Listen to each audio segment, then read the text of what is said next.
Hello, good morning. Shri Swami Samarth. कसे आहात सगळे? तर रोजच्या प्रमाणे जास्त आज थंडी वाटत नाही आणि आभाळ सुद्धा आलेला आहे आणि रोज या टायमिंगला सूर्य दिसतो, पण सूर्य पण अजून काही दिसत नाहीये आणि वेगळंच असं वातावरण झालंय. घसा थोडासा दुखतोय कारण आम्ही ट्रिपवरून नुकतेच आलोय आणि थोडीशी सर्दी झाल्यासारखं वाटतंय. त्यामुळं गरम पाणी पिण्यापेक्षा गरम गरम आलं घातलेला आता मी चहा पिते. तर आज आहे शनिवार आणि शनिवारसाठी हे भगर, त्यानंतर शेंगदाण्याची आमटी आणि हे काय घरी बनवलेले चिप्स वगैरे आहेत ते तळलेले आहेत. हे ऋग्वेदच्या पप्पांचं आहे, टिफिनसाठी मी बनवले. त्यानंतर मी आमचा स्वयंपाक करून घेणार आहे. सो शनिवारी उपवासाला एवढं बनावं लागतं आणि कट्टू आता संध्याकाळ झालेली आहे आणि आज मी पावभाजी बनवणार आहे. सगळ्या भाज्या स्वच्छ कट करून धुवून मी पाणी थळायला ठेवलं होतं आणि ही जी जारमध्ये जे कॅन्डल आहे ना, हे लावून ठेवल्यानंतर इतकं छान याचा सुगंध येतो आणि त्यामुळं छान असं फ्रेश वातावरण होतं आणि स्वयंपाक बनवताना खूप छान असं काय म्हणतात, त्याचा वास पण खूप छान किचनमध्ये दरवळतो, त्यामुळं छान वाटतं. आणि हे जे कॅन्डल आहे ते आम्ही महाबळेश्वरमध्ये फिरायला गेलो होतो, तर तिथं एक अंध लोकांची एक कार्यशाळा होती. म्हणजे ते मेणाचे वगैरे पुतळे बनवतात किंवा मेणाचे सगळ्या प्रकारचं प्रोडक्ट बनवतात आणि त्यांचं बाहेरच्या देशामध्ये सुद्धा प्रोडक्ट हे विकायला जातात. सो आम्ही तिथून हे घेतलं होतं आणि हे रोज फ्लेवरमध्ये आहे. तर खूप छान असं याचं सेंटेड म्हणजे सुगंध आहे. तर आता मी बटाटे, त्यानंतर गाजर, ओले वाटाणे, त्यानंतर हे फुलकोबी, हे सगळं मी छान चिरून घेतलं आहे आणि धुवून आता कुकरला मी ह्याच्या 3 शिट्ट्या करून घेते आणि छान आपलं भाज्या शिजून निघतायत. तर मी शिमला मिरची नाही वापरत, का तर शिमला मिरचीमुळं बरेच वेळा मला ॲलर्जी पण येते आणि त्याच म्हणजे आता आमच्या घरी शेती वगैरे असल्यामुळं माहिती आहे की शिमला मिरचीमध्ये खूप अशी फवारणी होते आणि त्याच्यामुळं त्याची रिॲक्शन आपल्या शरीरावरती होते आणि आमच्या घरात तसंही कोणी शिमला मिरची खात नाही, त्यामुळं आम्ही आणत पण नाही आणि कशात आम्ही वापरत सुद्धा नाही. आणि आता छान कुकरच्या मी आता शिट्ट्या करून घेते. तर शिट्ट्या झालेल्या आहेत 3 ते 4. मी बाजूला कुकर ठेवला आहे आणि आता मी फोडणीची तयार करते. म्हणजे आता भाजी आपण बनवायला घेऊया. सगळ्यात अगोदर मी कढई ठेवली आहे. कढईमध्ये तेल आता गरम करणार आहे. तुम्ही अर्धं तेल अर्धं तूपसुद्धा वापरू शकता पावभाजीला, भाजी बनवताना, पण मी आता आज तेलच वापरते. त्यानंतर बारीक चिरलेला भरपूर असा कांदा आणि एक टोमॅटो घालते आणि छान आता आपण हे परतून घ्यायचं आहे.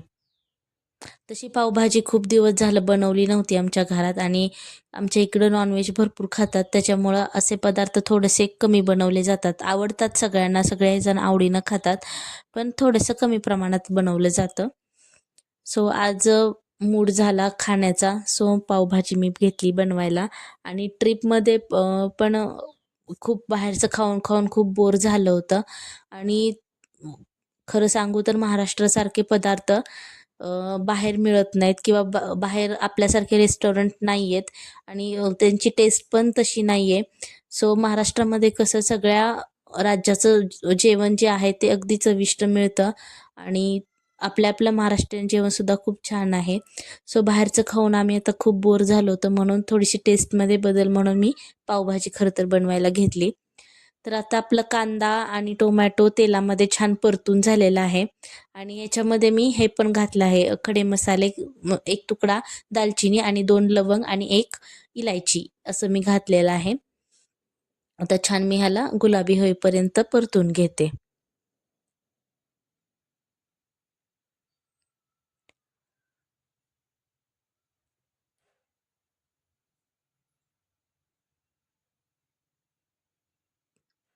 तर आता मी ह्याच्यामध्ये भरपूर असं आलं लसणाची पेस्ट घालत आहे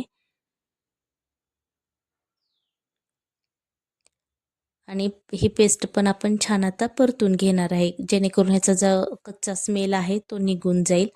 आता थोडंसं 1 2 ते 3 मिनटं छान परतल्यानंतर आता आपण मसाले ॲड करणार आहे. तर सगळ्यात अगोदर घालते मी हळद.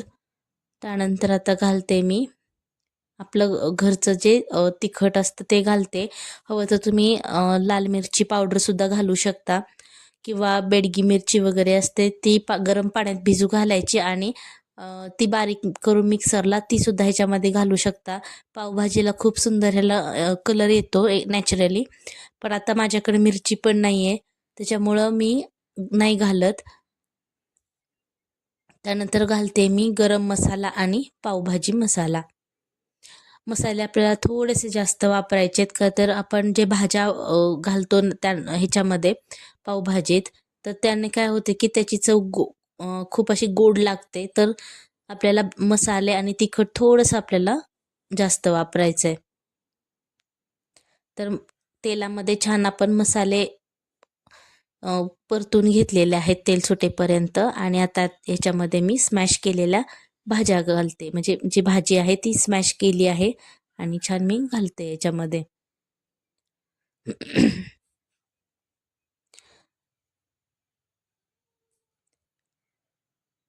तर भाज्या जे स्मॅश केलेली ह्याच्यात घातली होती तर ती आपल्याला ह्या मसाल्यामध्ये छान अशी परतून घ्यायची आहे आणि त्यानंतरच आपल्याला पाणी घालायचं आहे.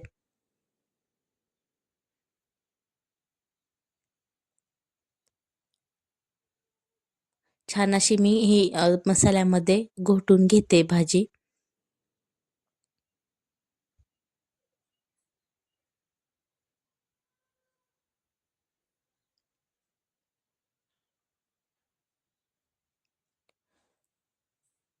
आता गॅसचा फ्लेम थोडासा मी मीडियम करून ठेवला आहे आणि बाजूलाच मी गरम पाणीसुद्धा केलं आहे, करायला ठेवलं आहे. आता आपण गरम पाणी ह्याच्यामध्ये घालणार आहे. तुम्हाला कलरसाठी फूड कलर जर ह्याच्यामध्ये घालायचा असेल तर तुम्ही घालू शकता किंवा तुम्ही कश्मीरी मिरची पावडरसुद्धा वापरू शकता किंवा तुम्ही बेडगी मिरची पावडर बेडगी मिरची आहे ती गरम पाण्यामध्ये भिजू घालून तिची पेस्ट करून ह्याच्यामध्ये घालायची. तर त्याने रंग पण खूप छान असा लालसर रंग येतो. आता मी थोडीशी टेस्ट करून बघितली आहे भाजी, तर थोडेसे मला मसाले कमी वाटत आहे. तर मी तिखट कमी वाटते तर मी फक्त पावभाजी मसालाच ह्याच्यामध्ये घालते.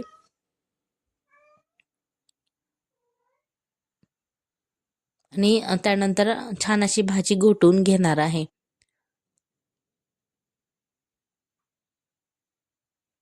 बघू शकता छान आता भाजी आपली शिजत पण आहे आणि वरती असं छान त्याला तेल पण यायला लागलं आहे.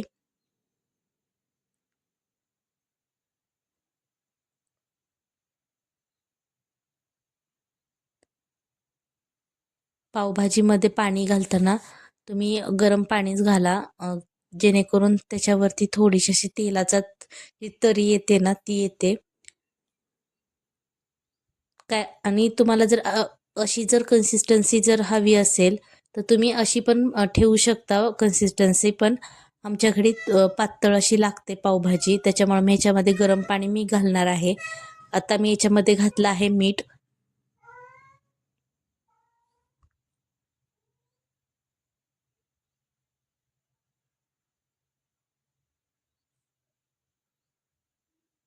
छान असं लो फ्लेमवरतीच आपल्याला ही पावभाजी आहे ती छान घोटून घ्यायची आहे आणि छान आपल्याला शिजवून घ्यायची आहे. तर आता मी ह्याच्यामध्ये गरम पाणी घालत आहे.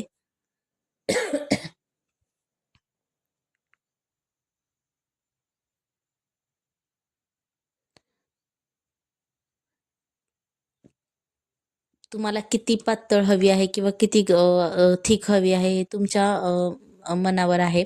तुम्ही जेवढं किती पाणी घालाल म्हणजे जास्तही पाणी घालू नका, प्रमाणातच घाला. पण प्रत्येकाच्या घरी वेगवेगळं असतं की कुणाला घट्ट लागते तर कुणाला अशी रबरबीत लागते तर कुणाला अशी थोडीशी पातळ लागते.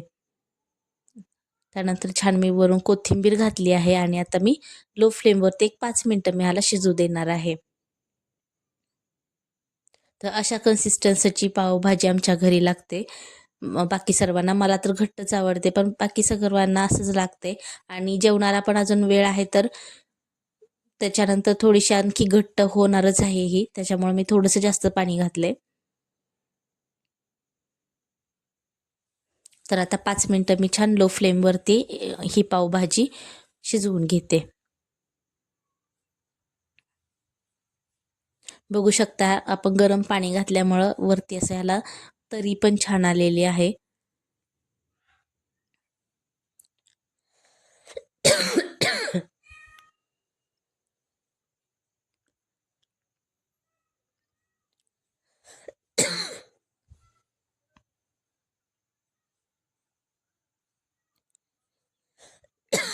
तुम्ही बटर सुद्धा वापरू शकता.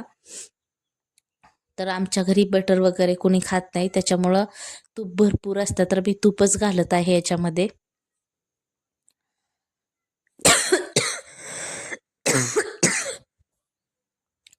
सॉरी, तुम्हाला खोकल्याचा आवाज मधून जरा जास्त येतोय का, तर तब्येत पण ठीक नाही आहे, म्हणजे घसा फक्त दुखतोय आणि खूप असा खोकला येतोय बाहेरचं खाण्याला किंवा बाहेरच्या पाण्यामुळं पण तसं होतंय. शक्यतो आम्ही बिसलरीचेच पाणी पित होतो, पण माहीत नाही, खूप तिथं धूळ पण भरपूर होते ट्रिपला गेल्यानंतर आणि त्या धुळीमुळं पण तसं झालं असेल. आणि माझ्या बाळासाठी पण मी मिठाची पावभाजी बनवली आहे. त्यानंतर मी पाव आता भाजायला घेत आहे. पाव भाजायला मी तूपच वापरते, बटर तर काही वापरत नाही आणि तुपामध्ये सुद्धा पाव भाजल्यानंतर खूप छान त्याला टेस्ट येते.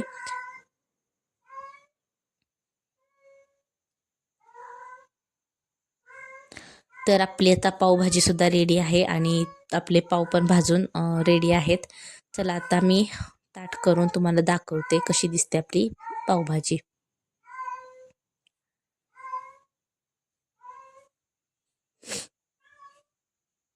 चहासोबत सुद्धा असे हे पाव आहेत ते तुपामध्ये भाजून खायला कोणाकोणाला आवडतं, मला तर खूप आवडतं. आणि आता मी फायनली आता ताट रेडी करते. आता बारीक चिरलेला कांदा याच्यामध्ये घालतात, म्हणजे जेवताना घेतात, पण आता आमच्याकडे खूप छोटे छोटे कांदे आहेत आणि त्याला खूप बारीक करावं लागणार आहे, त्याच्यामुळं मी स्लायसेस फक्त केले आहेत कांद्याचे, बारीक काही मी चिरत बसले नाही. सो आता आपली पावभाजी रेडी आहे आणि चला टेस्ट करून बघूया कशी लागते. तर ही रेसिपी तुम्ही नक्की ट्राय करून बघा आणि खूप छान अशी पावभाजी झालेली आहे.